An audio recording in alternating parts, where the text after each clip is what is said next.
राम मंदिर के तरफ से प्राण प्रतिष्ठा के लिए जो न्योता कांग्रेस पार्टी की 3 बड़े नेताओं को दिया गया, सोनिया गांधी, मल्लिकार्जुन खड़गे और अधीर रंजन चौधरी, मगर जिस वक्त से कांग्रेस पार्टी की तरफ से बयान जारी करके यह कहा गया कि हम इस कार्यक्रम में शामिल नहीं होंगे क्योंकि ये एक राजनीतिक कार्यक्रम है, भारतीय जनता पार्टी ने कांग्रेस पार्टी को लेकर के जमकर कोसा, जमकर घेरा। आइए आपको सुनवाते हैं। बीजेपी ने अब से थोड़ी देर पहले जो प्रेस कॉन्फ्रेंस की उसमें क्या कुछ कहा गया, नेहरू से लेकर के राहुल और खड़गे तक को किस तरीके से निशाना बनाया गया। तो मैं सौराष्ट्र के प्रमुख थे, यानी like technically the chief minister, और उन्होंने जब इनवाइट किया तो नेहरू जी ने क्या लिखा था मैं बताना चाहता हूं, इसलिए कि कांग्रेस उसी परंपरा में चली आ रही है।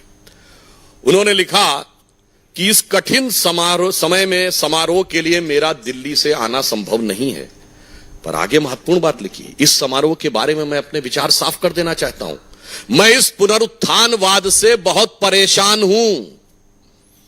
मेरे लिए बहुत कष्टकारक है कि मेरे राष्ट्रपति और मेरे कुछ मंत्री और राज प्रमुख के नाते आप, राज प्रमुख मतलब उस समय चीफ मिनिस्टर के नाते आप, सोमनाथ के इस समारोह से जुड़े हुए हैं, और मुझे लगता है कि मेरे देश की प्रकृति के अनुरूप नहीं है और इसके परिणाम अच्छे नहीं होंगे। ये 24 अप्रैल 1951, सोर्स है selected works of Jawaharlal Nehru series 2 volume 16 part 1। बस वही तो परंपरा थी। इंदिरा जी के जमाने में गोरक्षक संतों पे गोलियां चली।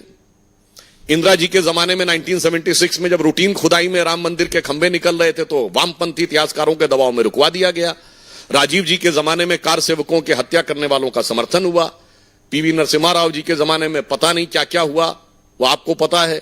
और सोनिया जी के जमाने में आते आते राम काल्पनिक होने का हलफनामा तक हो गया। यानी ये बहुत साफ है कि यह प्रवृत्ति जो आज कांग्रेस ने दिखाई है, एक मौका था कि आज आप अपने को बदल कर दिखा सकते थे, परंतु आपने ऐसा नहीं किया। मगर इन तमाम चीजों को लेकर के दिग्विजय सिंह क्या कहते हैं, कांग्रेस पार्टी के नेता, वो कहते हैं कि साहब बीजेपी तो राजनीति कर रही है। सुनिए दिग्विजय। तो ये मामला दरअसल जिस अंदाज में उठा है, नहीं होना चाहिए। भगवान राम हम सबके हैं, हमारे आस्था का प्रश्न है। राजनीति में विचारों की लड़ाई होती है, लड़ाई होती है लोकतंत्र को बचाने की। जहां तक धर्म का की बात है, भगवान राम की बात है, भगवान राम हमारे इष्ट देव हैं, हमेशा से मानते आए और मानते रहेंगे। और मेरा परिवार तो वो है जहाँ की हमारे 400 साल पुराना हमारा मंदिर में, वहां पे आज भी अखंड ज्योत जलती है। राम मंदिर में, वहां के राघव जी के मंदिर में, हमारे जगदीश स्वामी के मंदिर में, माता जी के मंदिर में, हनुमान जी के मंदिर में, हम तो वो परिवार के लोग। राम मंदिर